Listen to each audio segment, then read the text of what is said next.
Week 12 of the fantasy season is here, so you know exactly what that means. We're going to go through every single matchup, break down every single running back, and go over who you should be starting and who you should be sitting here in week 12 of the fantasy season. All right, very quickly here, we have 4 teams on bye week here in week 12, the Denver Broncos, the LA Chargers, the Miami Dolphins, and the Washington Commanders. So make sure you guys are checking your lineups and making adjustments accordingly. All right, let's kick it off with Thursday Night Football. We have the Bills traveling to face the Texans. Let's go ahead and just start with the Bills side of things. A very solid Week 11 performance for James Cook, 20.4 fantasy points. Not a super efficient day on the ground. Had 16 touches, 48 rushing yards, just 3 yards per carry. But he made up for it with 3 catches off of 3 targets, 66 receiving yards, and a receiving touchdown. He still is giving you double-digit fantasy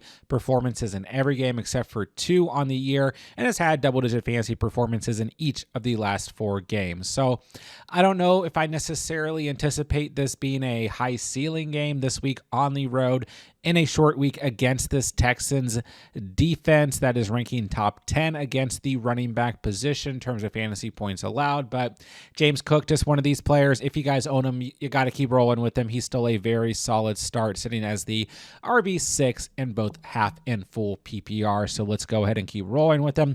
Any other running back on this team? I know Ty Johnson showed up this past week, but the Bucs have been really soft in terms of overall receptions and receiving touchdowns allowed to running backs, which is no coincidence that we saw both James Cook and Ty Johnson score through the air this past week. But Ty Johnson does this. He shows up once every 15 games or whatever for the Bills and has a receiving touchdown. I'm not considering him this week, and Ray Davis still just purely a handcuff. So James Cook, and that is it when it comes to the Bills. Now we look at the Texans here. I know Woody Marks, a player that I liked last week pretty substantially. A lot of people out there liked Marks, and he was wildly disappointing, just 6.1 fantasy points in a good matchup against a soft Tennessee Titans run defense. And it's just a different matchup this week. This is how we have to look at it, right?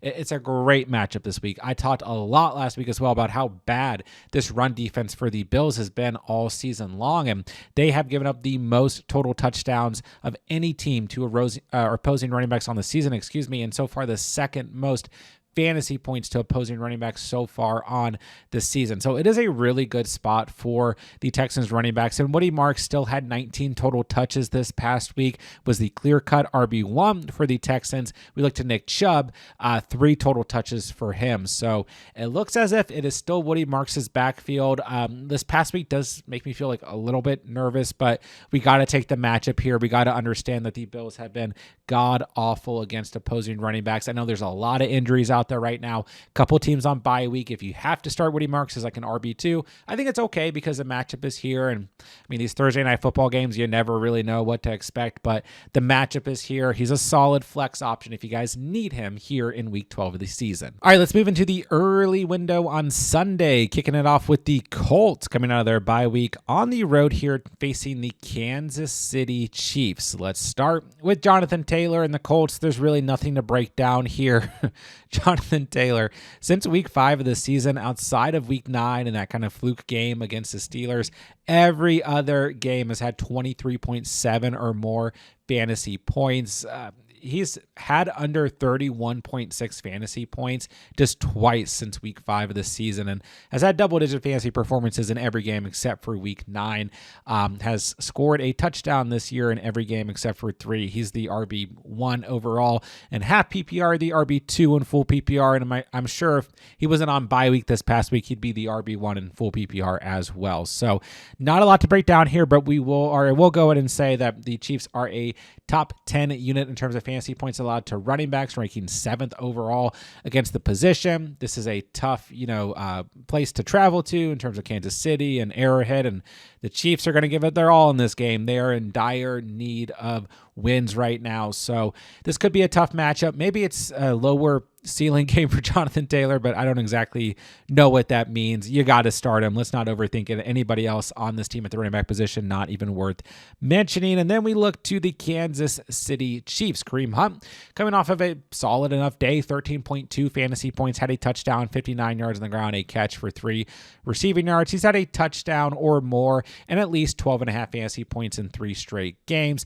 Gets this Colts defense here in week 12. That is still very solid. They're coming in 11th overall against the running back position, and they've only given up 779 total rushing yards on the season, so they've been really good in terms of stopping opposing running backs, but they have given up 8 rushing touchdowns and 1 receiving touchdown. So they are very good against opposing running backs. And then we also don't know, is Isaiah Pacheco going to play this week or not? He didn't make it last week, still dealing with that knee injury. So I have all the Chiefs running backs as sits, and I've kind of been in that boat throughout the course of the season. I think if we had more clarity on Isaiah Pacheco, like if I knew for sure he wasn't out, then I do think Kareem Hunt is definitely like in that same area as Woody Marks, where you could flex him, use him as a low-end RB2. Once again, a lot of injuries going on, a couple bye weeks. So if you need to start Kareem Hunt, I do think he's startable, but I would feel a lot more comfortable if we knew for sure that Isaiah Pacheco was going to miss this week. Don't forget, like looking back just to week 8, which is not that long ago, Pacheco still had 12 carries in that game. And the 2 previous games before that, he had 12 or more carries. So if he is active, he will get some sort of volume. But yeah, Kareem Hunt, obviously the running back to own at the moment in terms of the Chiefs running backs. Depends on Pacheco's status. I think Hunt isn't my favorite start this week, but could be a guy who is at least flexible. But it really just depends on who you guys have on your roster. I'm not sure I'm entirely comfortable starting him here in week 12 of the season. And I'm going to head straight to Underdog to take the over on Jonathan Taylor to score a touchdown here in week 12 of the season. He has scored a touchdown in every game this year except for 3. And yeah, it's a tough matchup, but I think the Colts coming out of the bye week will find a way to get Jonathan Taylor at least 1 touchdown in this matchup, with 17 total touchdowns so far on the year. So if you don't know, all new users who sign up on Underdog using promo code THECATCH, that link is down below, get a free NFL pick'em to use towards week 12 NFL action. Take that free pick'em, take JT to score a touchdown. If both of those lines hit, you're going to automatically double your cash entry. And on top of that, as long as you sign up using promo code THECATCH, Underdog's also going to give you $50 in bonus cash once you play through $5 on Underdog. So make sure you guys sign up using promo code THECATCH on Underdog if you want to take advantage of all of their Week 12 exclusive NFL offers. Moving along, we got the Seahawks traveling to face the Titans. Let's start with the Seahawks combo, Kenneth Walker and Zach Charbonnet.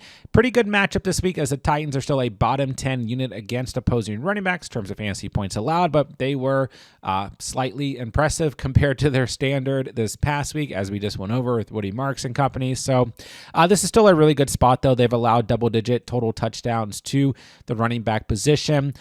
But it's the Seahawks running backs, and what in the world do we do with them on a week-to-week basis? We had a good Kenneth Walker performance this past week against one of the best run defenses in the NFL, the LA Rams, and Zach Charbonnet did not show up. So we look at the split here. Kenneth Walker, 16 carries, 67 rushing yards, 8 touchdown, 3 catches for 44 receiving yards, 20.1 fantasy points, once again against a top 5 team in terms of fantasy points allowed to running backs. Charbonnet, 6.7 fantasy points, 11 touches, 37 rushing yards, 2 catches, 10 receiving yards for him. So, you know, every single week, it's just anybody's guess. The previous week, Charbonnet had a touchdown in double digits. Walker had 8 fantasy points. So they're flex options, and they are certainly not my favorite flex options, but if you guys need to roll with one of them, the matchup is there. And once again, you guys may be in need of starting them, so I think that is fine, but that's about it. All right, moving along here, let's look to the Titans. I've had both Tony Pollard and Tajay Spears as sits for multiple weeks now, and I don't think I can really call them anything more than that. I'm not expecting like a high offensive performance this week for the Titans facing the Seahawks defense. Now, the Seahawks are 12th overall against opposing running backs, so I guess it could be worse, but I just expect for Cam Ward and company to come out and kind of struggle overall against this Seahawks defense. So I have no interest in Tony Pollard or Tajay Spears in starting lineups here in week 12 of the season. Next up, we have a divisional matchup between the Vikings and the Packers. Let's start With the Vikings side of things, Aaron Jones, a pretty solid Week 11 performance, 11.1 fantasy points, 70 yards on the ground, 3 catches for 11 receiving yards. He's had 11.1 or more fantasy points in 3 straight games.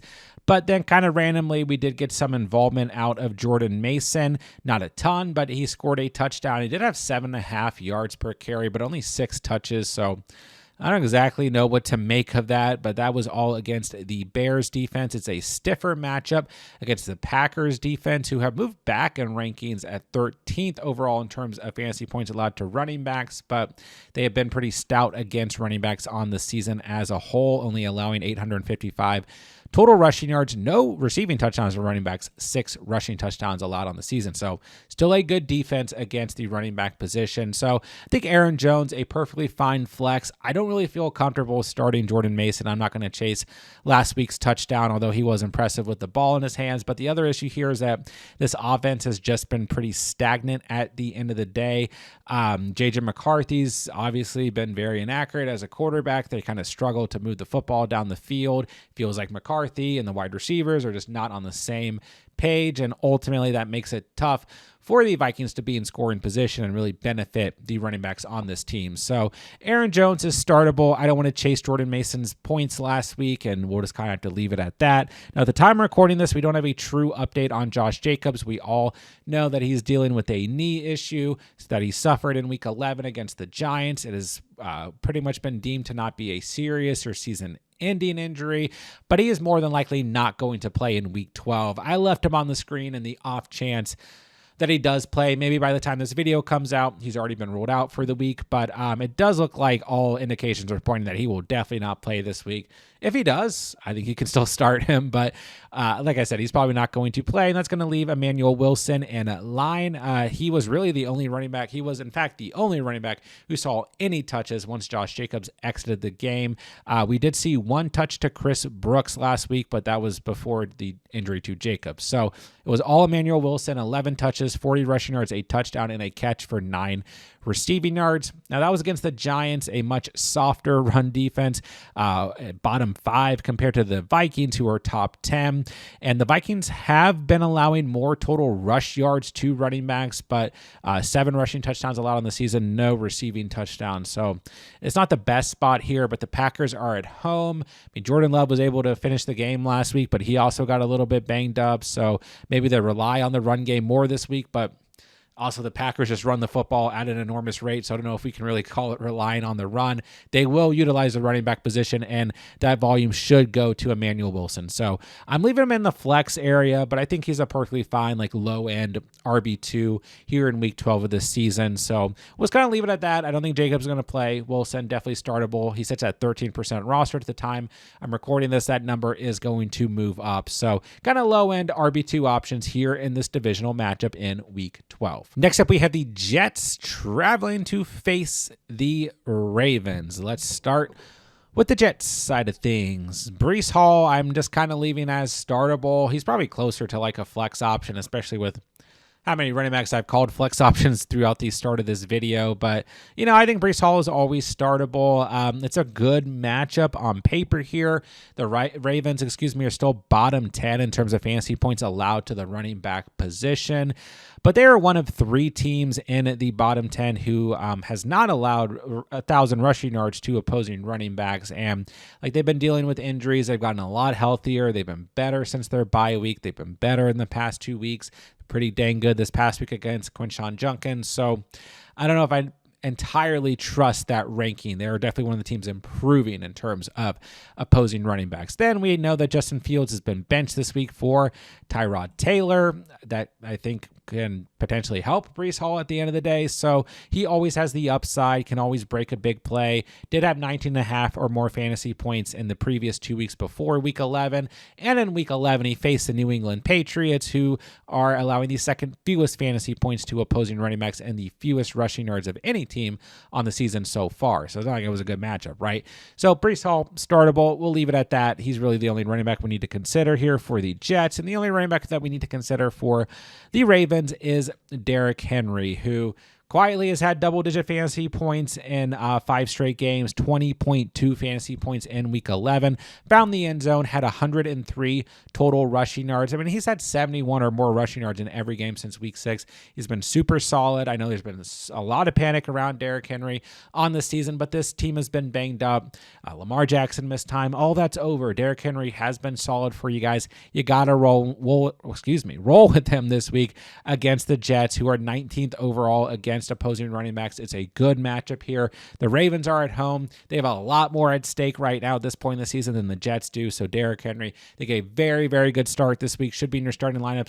Anybody else here? Justice Hill, Keaton Mitchell, not enough volume. We're not going to consider them moving into Week 12. Next up, we have the Giants traveling to face the Lions. Let's start with the Giants combo, Tyrone Tracy and Devin Singletary. Tracy saw a majority of the work in Week 11, 19 touches on the ground, 4 targets, 4 catches, but that's not to discredit the fact that we still had 17 total touches to Devin Singletary, and this was all against a pretty good Packers run defense with Jameis Winston at the quarterback position. So the time I'm recording this, we know that Jackson Dart is still in concussion protocol. Don't know if he's going to start in Week 12 for the Giants or if Jameis Winston is going to. I think it's better for the running backs if it is Jameis Winston. I think some of that was proven this past week because, Jackson Dart has had, in terms of his starts, 54 or more rushing yards in every game except for 2 and at least 5 rushing attempts in all those games and a rushing touchdown or more in every game except for 1. So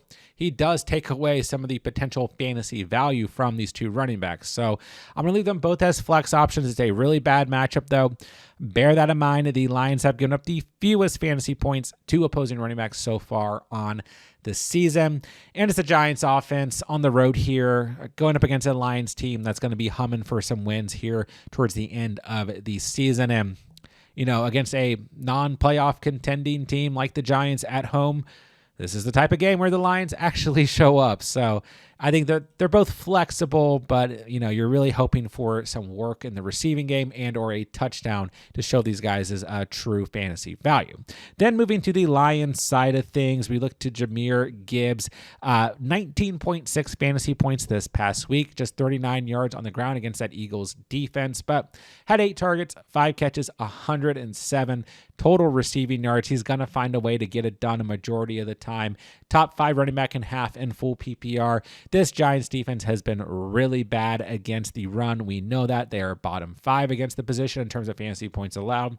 Not a lot to break down here. Jahmyr Gibbs is in your guys' starting lineups if you do own him. David Montgomery, I'm going to leave as startable this week because, once again, it's a good matchup. This is the type of potential game script where the Lions could definitely start to feed Monty as the game goes on, assuming that they get up early. I think they're going to be playing much better than they have in recent weeks, or at least in terms of what they did this past week. I know they played very well in Week 10 against the Commanders, but Week 9 was also a somewhat tough game for the Lions, obviously, as well. So with all that being said, Monty, if you own him, low-end RB2, kind of close to the flex area because he really hasn't seen that same fantasy value in the red zone touches that he got last year. He's obviously behind Gibbs. Gibbs is going to get the receiving work, but once again, this game script could benefit Monty. So if you guys don't have anything better, he's at least startable here in Week 12 of the season. Moving along, we're going to have the Steelers traveling to face the Bears. Let's go ahead and start with the Steelers side of things. Jaylen Warren did suffer an ankle injury in Week 11. The reporting around this is a bit murky, to say the least. Jaylen Warren has said that he could have returned in that Week 11 matchup against the Bengals, but the Steelers kept him out as a precautionary measure.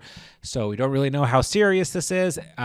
The reports, I guess, are indicating that he's just going to be questionable this week and kind of day to day. But according to Jaylen Warren, he has a strong chance to play this week. So we'll see how it shakes out. He finished with just 8.7 fantasy points. Kenneth Gainwell, on the other hand, had 29.5 fantasy points, 8 targets, 7 catches, 81 receiving yards, and 2 receiving touchdowns, just 24 yards on the ground.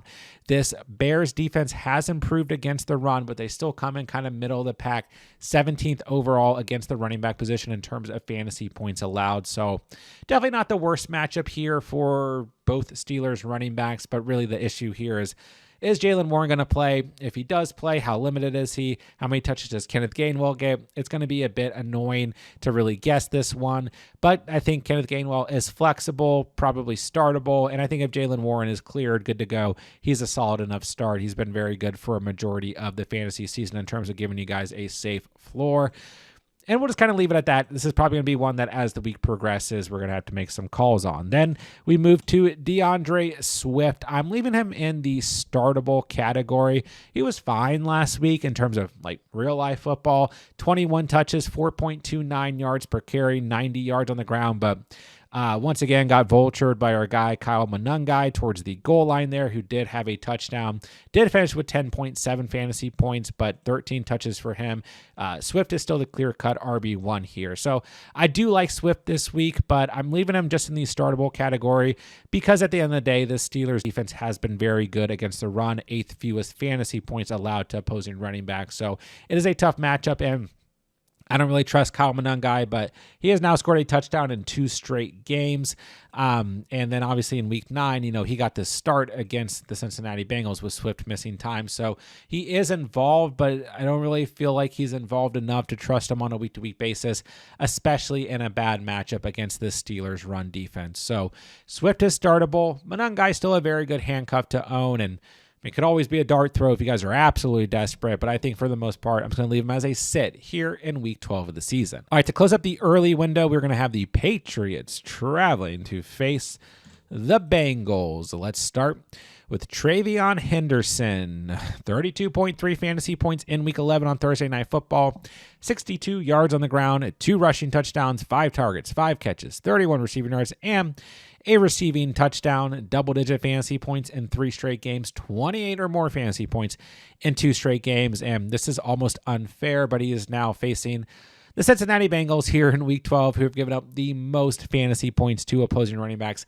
on the season so far, the most rushing yards allowed to opposing running backs, the most receiving touchdowns allowed to running backs of any team. This is a smash spot. You got to start Travion Henderson if you own him, but kind of the elephant in the room is that Ramondre Stevenson is set to practice this week. He has missed the last 2 games for the Patriots, and that is what has really finally opened things up for Travion Henderson in terms of fantasy value. But I do think that Henderson is going to get the bulk of the carries here as the season goes on. He has that receiving upside. Like I know Ramondre is a little bit, but obviously Henderson is just a different type of player. And I think that the Patriots are finally opening their eyes up to that. He has improved in terms of pass protection as the season has gone on, which is what I think hurt him towards the beginning of the season. And I think Stevenson is still a decent enough running back in this system, but Henderson has been incredibly efficient for the most part over the last 4 games with 7.5 or more yards per carry in 2 of the last 4 games. I guess the other games weren't that great with 3.93 yards per carry and 3.26 yards per carry. But if you guys are watching these games, when Henderson has a ball in his hands, good things are happening. So I don't want to bite my tongue here, but I think that the Patriots are going to start using him as the lead back here. But I also think if Stevenson is healthy, he'll get some sort of volume, especially in the potential type of game script that we could see with the Patriots against the Bengals. So I think Stevenson could still be startable. His ceiling's a lot lower. Henderson definitely has the upside here. And I think at the end of the day, if you're a Henderson owner, you're still kind of hoping Stevenson misses this week, but we'll find out. Then we move to the Bengals. Listen, I had Chase Brown just listed as startable. And that might be a mistake because he's been very good the last 3 weeks with 18.7 or more fantasy points. But this Patriots defense is just no joke against the run.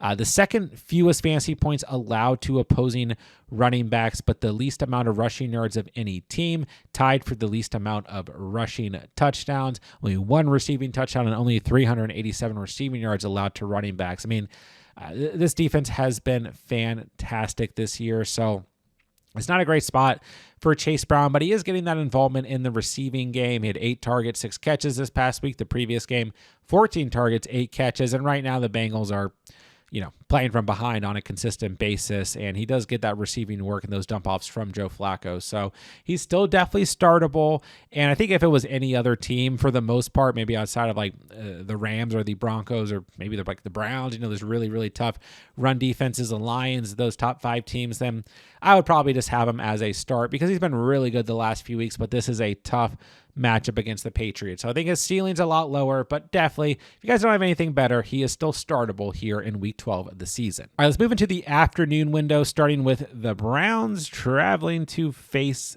the Raiders. Let's start with the Browns side of things. Quinshon Judkins just 5.9 fantasy points this past week against the Ravens, 17 touches, 59 yards on the ground. And that was it. He really hasn't been that great over the past 3 weeks with 10.5 or less fantasy points. I really thought he would have a nice opportunity to bounce back against that Ravens run defense this past week. It did not happen.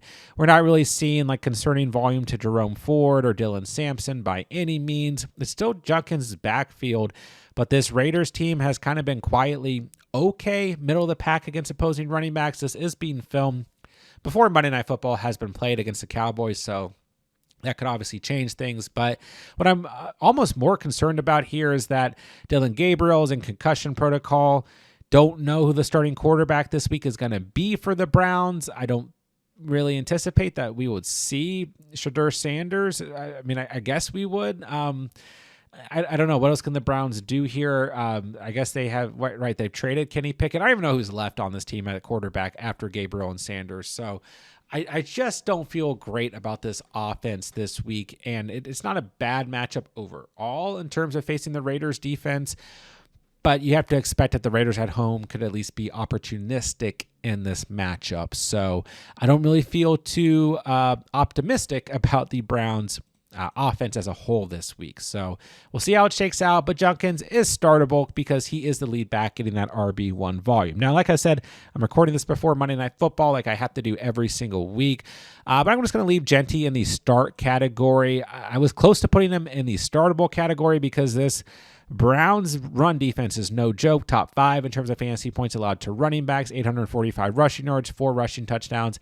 244 receiving yards, and a receiving touchdown allowed on the season, and that is it. And I like the Browns defense. I think they're in a very good spot this week as well, going up against Geno Smith and company. So I'm going to leave him in the start category, but he's at like the lowest end of the start category. He's also been really solid, at least in weeks 9 and 10, and I'm expecting him to have a pretty good game against the Cowboys. And of course, if there's any major injury or anything here, there'll be a pinned comment down below. But for the most part, Judkins, Genty, and what I'm expecting to be a pretty low-scoring game are still plenty startable. Moving along, we have the Jaguars traveling to face the Cardinals. Let's start with the Jaguars side of things. Travis Etienne remains very productive, 19.3 fantasy points in Week 11, 73 yards on the ground, 2 total rushing touchdowns. He now has had 15.7 or more fantasy points in 3 straight games. This is a good matchup against the Arizona Cardinals run defense. That is 24th overall against the position, so in the bottom 10. They're one of the better teams in terms of limiting opposing teams to rushing yards in the bottom 10, but they still have given up 10 rushing touchdowns and 3 receiving touchdowns on the year to running backs. So it's a good spot here. I think Etienne remains in the start category, but we did see a very nice performance this past week out of Bashaw Tutin with 13.4 fantasy points, 4.9 yards per carry compared to Etienne's 3.8 yards per carry. Tutin finished with 74 yards on the ground and a touchdown, but he did get banged up, had an ankle injury. He's questionable going into the week, but it looks like all the reports are indicating that he's going to be good to go this week. So he is a potential flex option moving into the week, but I don't want to call him anything more than that. Etienne still is the lead back here, has been the more productive back over the past couple weeks, but it is a good spot here against the Arizona Cardinals. So he is flexible. Etienne, I do like this week. Then we look to the Cardinals running backs. Are we going to get Trey Benson this week or not? At the time I'm recording this, I don't know. Then we look overall, this is a pretty stiff matchup as the Jags have given up the 6th fewest fantasy points to opposing running backs. This defense has been quietly pretty good throughout the course of the season, and more importantly over like the last 2 or 3 weeks. So if we get Benson back, I think he's one of these other running backs who's like a flex low end RB2 option. And if we don't get Benson back, well, Amari DeMarcado is dealing with an ankle issue from this past week, and we mainly saw Zonovan Knight as the lead back, but at the same time, he only had 5 touches and 4 receptions. He did score a touchdown, had 14.5 fantasy points, but he also had a long touchdown that was called back due to holding. So feel like he is the guy to trust if we don't get Benson. We saw slight involvement out of Michael Carter. He only had 2 carries, but he did have 7 targets, 5 catches. So, and then, of course, if DeMarcado is back in the mix, that's going to impact things. He had 5 carries, 3 targets, 2 catches. So that's why you just see the question marks on the screen. But what I really want to look at here is Trey Benson or Bam Knight, but it's not a great matchup. And then once again, if Benson misses, we're going to see a mix of 2 or 3 guys. Even if Benson's back, we might still see volume to DeMarcado or Knight or maybe Michael Carter. Who knows? So at the end of the day, they're just kind of question marks. We'll kind of evaluate it as the week progresses. Next up, we have a divisional matchup between the Eagles and the Cowboys. Let's start with Saquon Barkley. He carved out at least 10 fantasy points for you guys in week 11 against a tough matchup in the Lions run defense, but he'd have 83 yards on the ground, a catch for 7 receiving yards. I mean, listen, Barkley has not been what he was last year. We all know this, but he's still a top 12 running back in both full and half PPR scoring formats. He's only given you single digits 3 times on the year. You may have drafted a number 1 overall or number 2 or number 3 overall. Might not be living up to that, but he's still a solid start on a week in, week out basis. And this is a great matchup against a bottom 5 run unit in terms of fantasy points allowed to the running back position and the Dallas Cowboys. So you got to feel pretty good this week. This feels like a good bounce back spot for Barkley. When these 2 teams face each other in week 1, he did have 18.4 fantasy points, which was his second best performance of the season. So Barkley is a good start this week. Let's just hold out the faith here. He's going to have a good game. Then once again, I'm recording this before Monday Night Football. So if there's any major injuries to Javonte Williams, and that's basically it for the Dallas Cowboys running backs. There'll be a pinned comment down below, but I'm expecting him to have a pretty good game. Once again, this Raiders run defense kind of middle of the pack, so I'm expecting him to perform. He is the RB10 in both half and full PPR, and obviously that measure could change based on his Monday Night Football performance, but he should be solid. I'm leaving him in the start category. This Eagles defense is definitely playing better as of late, but they're still a bottom 12 unit in terms of fantasy points allowed to opposing running backs. Ultimately, in the bottom 12, they are the second best team in terms of stopping the run, in terms of total rush yards allowed. The only team that is better than them is the Tampa Bay Buccaneers, but they've given up 11 total touchdowns to opposing running backs, 436 total receiving yards to opposing running backs, which is the third worst, in the bottom 12. The only teams worse in that range are the Cincinnati Bengals and the Tampa Bay Buccaneers. So it still feels like they have some holes in terms of this run defense, believe it or not. And like you look over the past 2 weeks, while they have been playing much better in terms of their defense and they feel like they're a shutdown defense, they did give up 19.6 fantasy points this past week to Jahmyr Gibbs. Then the previous week facing the Packers, they still gave up 19.7 fantasy points to Josh Jacobs. So the opportunity is still here for Javonte Williams. It might be a lower scoring game at the end of the day, but I do think that the Cowboys will be playing from behind, doing their best to, score on this Eagles team. So I'm going to keep the faith here. I think Javonte Williams is still a very solid start here in Week 12. All right, final game of the afternoon window is going to be the Falcons traveling to face the Saints coming out of their bye week. Let's start with Bijan Robinson and the Atlanta Falcons. This is a good enough matchup as the Saints are right there in the middle, 15th overall in terms of fantasy points allowed to running backs. Bijan's coming off of a monster game, 30.3 fantasy points, 104 yards on the ground, 2 rushing touchdowns, 4 catches for 39 receiving yards this past week against the Panthers. But we are getting a bit of a shakeup here for the Falcons offense as Michael Penix is headed to IR dealing with a knee injury. That means Captain Kirk O'Chain's Cousins is going to be the starting quarterback. And Drake London is also dealing with a PCL sprain. He's going to be out here in Week 12 of the season. So This offense definitely going to be dealing with some issues. The Saints defense is like quietly okay. I don't want to call them more than okay. And they're coming out of their bye week. This is a road game for the Falcons. So I could see a lower ceiling game in line for Bijan Robinson, but still, you got to start him. He's got to be in your starting lineup if you own him. The upside is way too high. He's only giving you a single-digit fantasy performance once on the entire season, so very solid start going into the week. Tyler Algier, just a handcuff, but he always has the opportunity to do something. He has scored a touchdown in every game since week 4 of the season except for 2, and actually in every game on the season except for 4. So he can always do something, but the ceiling's not really there because Bijan's in front of him. I'm going to leave him as a sit. Then we move to the Saints here coming out of their bye week.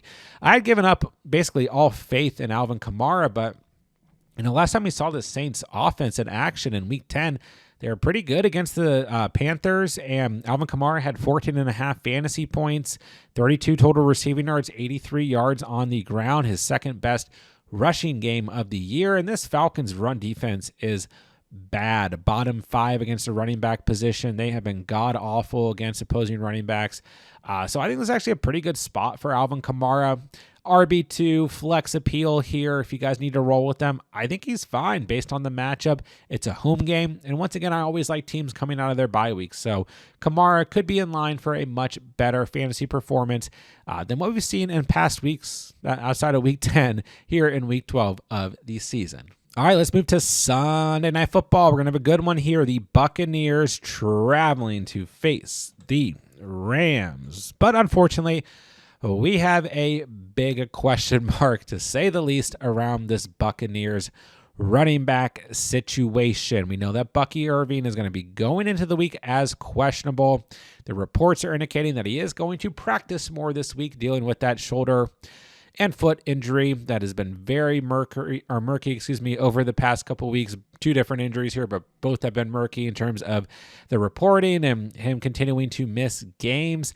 So don't know if Bucky's going to play this week. And what does that mean? We got Rachaad White coming off of a not so great fantasy day. And we got Sean Tucker coming off of a monster fantasy day. So listen, first of all, Rachaad White was not that bad this past week. Sean Tucker was just much, much better. Rachaad White still had 5.1 yards per carry, was still efficient with the ball in his hands, 2 catches for 11 receiving yards. Sean Tucker, 5.58 yards per carry, 106 yards on the ground, had 19 total touches on the ground and 2 catches. So that's 21 total touches to Tucker, and just 12 touches to Rachaad White. Tucker obviously had 2 rushing touchdowns and a receiving touchdown as well. And I don't know how much it really matters here, because last week they were facing the Buffalo Bills, who have given up the second most fantasy points to opposing running backs. We talked about them earlier. They've given up the most rushing touchdowns, most total touchdowns of any team to opposing running backs on the year. I mean, they're worse than the Bengals. They are worse than the Cowboys. They're worse than the Giants, worse than the Falcons in that regard. This week, the Bucs are on the road against the Rams, who've given up a total of 3 touchdowns, 2 rushing touchdowns, 1 touchdown through the air, 2 running backs all season long. Only 769 total rushing yards allowed to the position. This is a stiff matchup for these Bucs running backs this week, and obviously it's going to be some sort of a committee. Even if Bucky Irving plays, we're still going to see some sort of volume go to Sean Tucker and Rachaad White. If Bucky doesn't play, both running backs are still going to split volume, and it's a really, really tough matchup. So I think it, first of all, is going to depend if Bucky plays or not. And then even then, the pecking order here is still a bit unclear. I think a lot of people are going to point automatically to Sean Tucker, but I won't be surprised if we see a little bit more Rachaad White than some people are expecting. It's a big question mark going into the week. So first of all, we got to find out, is Bucky going to play or not? But also it's going to be really tough to decide throughout the week, because this is Sunday Night Football. We're probably not going to know towards the end of the week, if not the afternoon of Sunday. I mean, it's just a big question mark. So there are question marks going into the week. They all have some sort of fantasy value, but but it could be limited here in week 12 due to the matchup. We'll revisit as the week goes on. On the other hand, Kyren Williams continues to be a great fantasy player to own. 16.6 fantasy points in week 11 against the Seahawks defense, a rushing touchdown, 91 yards on the ground, and a catch for 5 receiving yards, 17.4 or more fantasy points, and at least 1 rushing touchdown in 3 straight games. Double digits every game this year except for one. The consistency is there on a week in, week out basis. Now, the Bucks are not good in terms of fantasy points allowed to running backs, but they are good at stopping the run. Just 780 total rushing yards allowed, 8 rushing touchdowns, not great, but 596 total receiving yards allowed on the season to opposing running backs. That is the worst in the league. 3 receiving touchdowns. So this is still a good spot for Kyren Williams at home, and what's going to be a competitive matchup with 2 good teams here. Both teams that have very important seedings right now in the playoff picture in the NFC. So I still like Kyren Williams. Yes, Blake Corum gets some sort of volume, but it's not enough to scare me. It has not been in any way enough to scare me throughout the course of the season. So he's a great handcuff, but he's nothing more than that. Kyren Williams still a very solid start here in week 12 of the season. All right, last but not least, we have the Panthers traveling to face the Niners on Monday Night Football. Let's start with the Panthers. Rico Dowdle continues to be a must-start running back on a week-to-week basis. A solid 15 fantasy points this past week, 45 yards on the ground, 7 targets, 5 catches, 55 receiving yards. And then, that play down the sidelines, it was very, very close. Ruled that he stepped out of bounds, but it was probably the closest call we've seen all year long. It was very close to also having a touchdown on top of that stat line. And gets the Niners this week. They're kind of middle of the pack against the run. They're a bit inconsistent. You never really know what to expect, but look at this past week. Although, they were up ahead very early against the Cardinals, they still allowed the Cardinals to put up a tremendous amount of offense against them, both on the ground, but more so through the air. But also, like we touched earlier, Zonovan Knight had a good game this past week. So I think Rico Dowdle's in a good spot here. And the Panthers are quietly a pretty good team right now.